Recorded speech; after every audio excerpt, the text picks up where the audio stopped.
వేడి వేడి అన్నం పైన కొబ్బరికాయ పచ్చడి నెయ్యి వేసుకొని తింటే ఆ రుచి ఎంత బాగుంటుందంటే, నేను రీసెంట్గా తిరుపతి అన్నప్రసాదాలయంలో ఈ కొబ్బరి పచ్చడి అయితే పెట్టారు.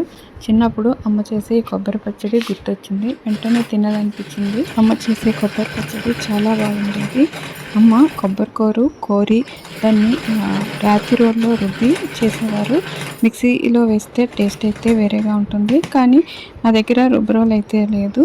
అందుకని కొబ్బరి కూర అయితే కోరి అదే ప్రాసెస్లో అమ్మ ఎలా చేసిందో అలా చేస్తున్నాను. శనగపప్పు, మినప్పప్పు, జీలకర్ర, ధనియాలు, ఎండుమిర్చి ఇవన్నీ కూడా ఒక్కొక్క స్పూన్ అయితే వేసుకొని ఒక 10 ఎండుమిర్చి అయితే వేసాను. ఇవంతా వేగిన తర్వాత మనకి మినప్పప్పు బ్రౌన్గా అయిన తర్వాత చల్లారిన తర్వాత మిక్సీ జార్లో ఇది గ్రైండ్ చేసుకోవాలి.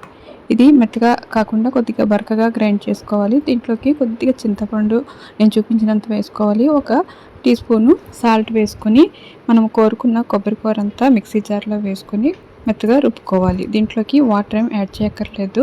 కొద్దిగా బెల్లం తీసుకొని అది కూడా వేసి గ్రైండ్ చేసుకోవాలి. అంతే, ఎంతో టేస్టీగా ఉండే కొబ్బరి పచ్చడి అయితే రెడీ అయిపోయింది. దీని పచ్చడిని పూజలు వ్రతాలు అప్పుడు కంపల్సరీ అయితే ఇంట్లో చేసేవారు. వెల్లుల్లి అయితే వేయకూడదు.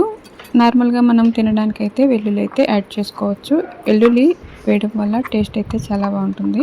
వెల్లుల్లి లేకుండా కూడా బాగుంటుంది. ఈ కొబ్బరికాయ పచ్చడి ఒక 4-5 రోజులు నిల్వ ఉంటుంది. ఎందుకంటే ఇందులోకి మనం అసలు వాటర్ యాడ్ చేయలేదు. వాటర్ యాడ్ చేస్తే కనుక మీరు ఫ్రిడ్జ్లో పెట్టుకోవాలి. మనం వేసిన ఎండుమిర్చి కారము, తర్వాత చింతపండు పులప, అలాగే మనం వేసిన బెల్లము, ఇట్లన్నిటికి సాల్ట్ అన్ని సరిగ్గా సరిపోయి టేస్ట్ అయితే అద్భుతంగా ఉంటుంది.